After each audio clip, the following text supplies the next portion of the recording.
Hello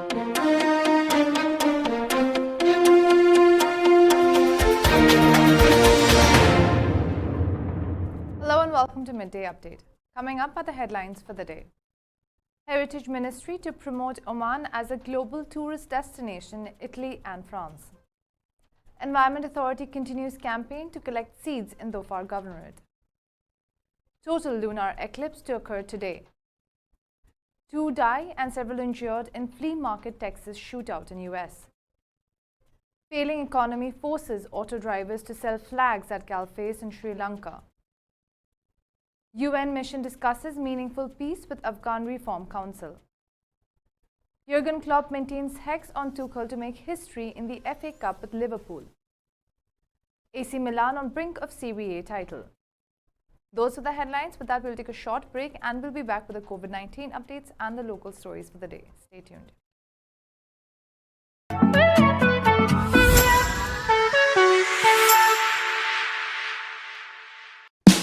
Oman's largest online supermarket now has no minimum order limit. From grocery to household items, Rafiq has everything that you want. Enjoy worry-free shopping with over 8,000 products to choose from and get it delivered straight to your doorstep. Rafiq, you order, we deliver.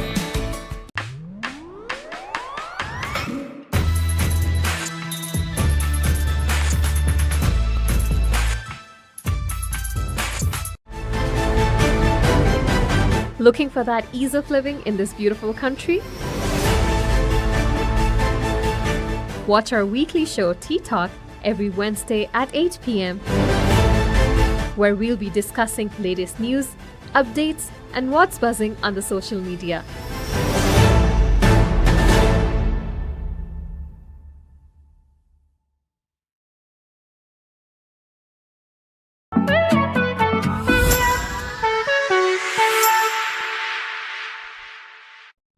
Welcome back now for the COVID-19 updates for the day. 0 new COVID-19 related deaths have been registered in the Sultanate. The total number of deaths remain at 4,260. Meanwhile, 19 new cases of coronavirus were registered, which brings the total number of positive COVID-19 cases in the Sultanate to 389,427. And now for the local stories.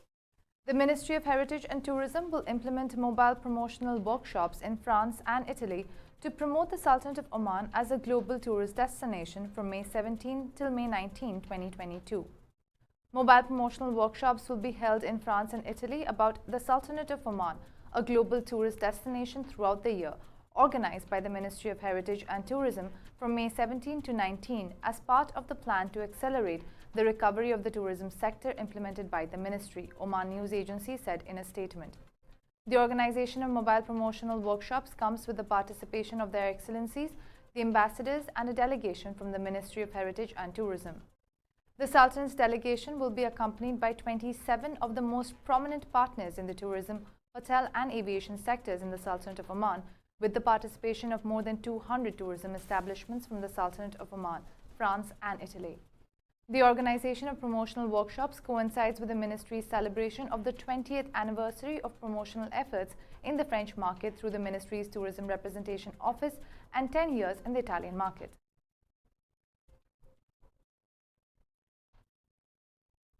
The Environment Authority has continued its campaign to collect seeds to use them in the second phase of the campaign of planting seeds at the beginning of the autumn or Kharif season in Dhofar Governorate. The Directorate General of Environment in the Governorate of Dhofar continues the campaign to collect seeds with the aim of raising the level of the seed bank and using them for seedlings in the nurseries affiliated with the authority, in addition to using them in the second phase of the campaign of spreading and planting seeds at the beginning of the autumn or Kharif season in the Governorate, Environment Authority said in a statement. A total lunar eclipse will occur today, which will be visible from North America, South America, Africa, Europe, Southern and Western Asia, as well as from some oceans. A total lunar eclipse will occur on Monday, May 16, 2022, and it will not be visible from the Sultanate of Oman. The eclipse will be seen in whole or in part in most of North America, South America, Africa, Southern and Western Europe, Southern and Western Asia, the Pacific Ocean, the Atlantic Ocean, the Indian Ocean and Antarctica, Astronomical Affairs Department at the Ministry of Endowments and Religious Affairs said in a statement. With that, we'll take a short break and we'll be back with the international and sports stories for the day. Stay tuned.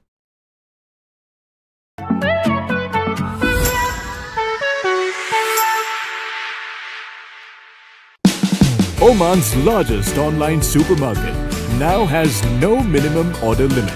From grocery to household items, Rafiq has everything that you want.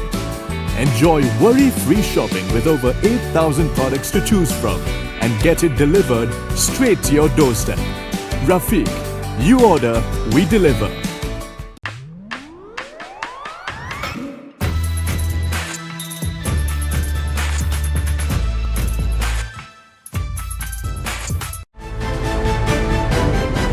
Looking for that ease of living in this beautiful country? Watch our weekly show Tea Talk every Wednesday at 8 p.m. where we'll be discussing latest news, updates, and what's buzzing on the social media.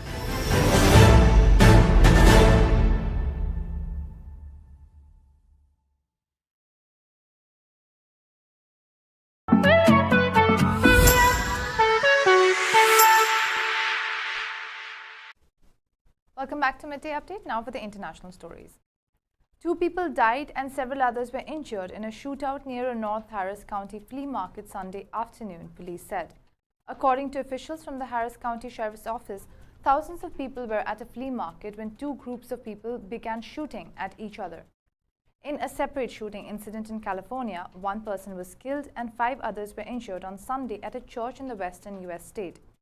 The 2 incidents come a day after 10 people were shot dead on Saturday when a gunman fired in a Tops-Friendly market in New York. U.S. President Joe Biden on Sunday called for an end to hate-fueled domestic terrorism after a gunman opened fire in a Buffalo supermarket.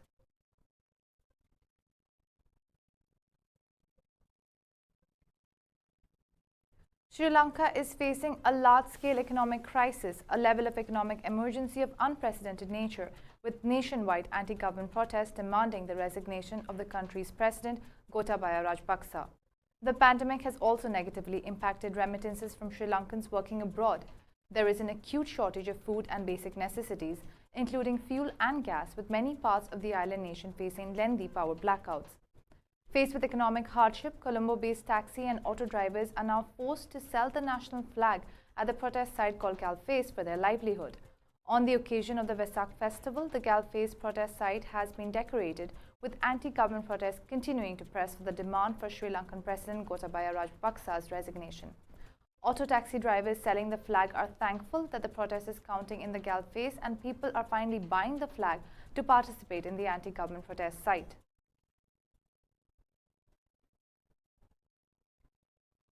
The UN mission in Afghanistan met with Afghanistan Reform and Consultative Council on Sunday and discussed proposals to promote tolerance and secure meaningful peace in the country. UNAMA's acting political head Scott Smith grateful to members of the Afghanistan Reform and Consultative Council for meeting today. No shortage of thoughtful proposals nor goodwill to promote tolerance and secure a meaningful peace, said United Nations Assistance Mission in Afghanistan in a tweet. This meeting comes in the backdrop of a range of issues affecting Afghanistan. In the past few weeks, dozens of countries have expressed deep disappointment about escalating restrictions in the human rights of women and girls in Afghanistan. Last week, the G7 foreign ministers had deplored the Taliban's recent decree enforcing hijab on Afghan women and new punishments for family members to enforce compliance with these restrictions. They had condemned the imposition of increasingly restrictive measures that severely limit half the population's ability to fully, equally, and meaningfully participate in society, including the recent announcement on women's appearance in public, along with new punishments for family members to enforce compliance with these restrictions.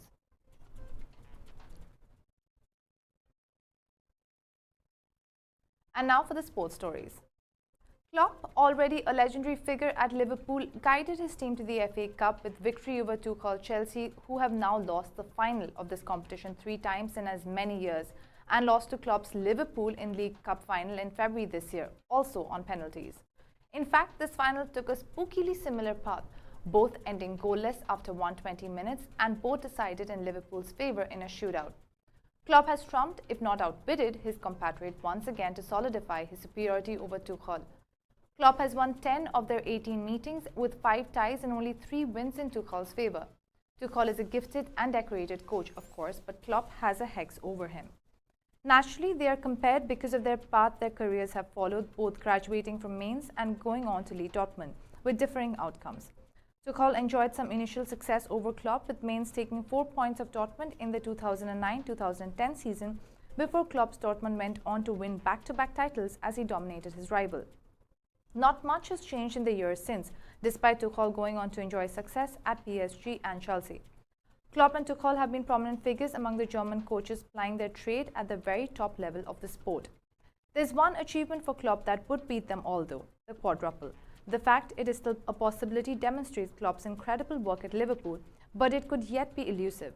No one has ever won the Champions League, Premier League, FA Cup and League Cup in the same season, but Klopp could still do it. Manchester City are heavy favourites to win the Premier League though.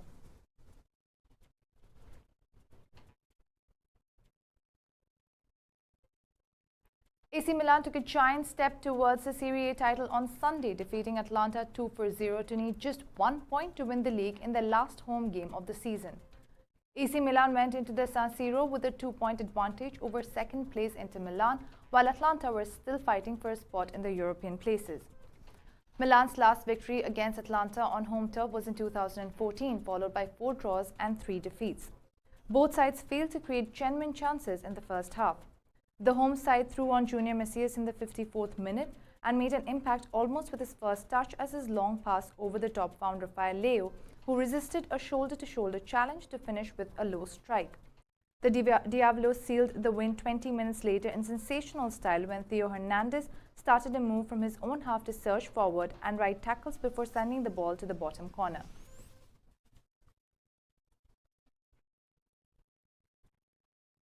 Those were the local, international and sports stories for the day. For more updates, stay tuned and keep watching TTV. You've just heard the live feed from the TTV studios on TFM 95.4. Let's talk.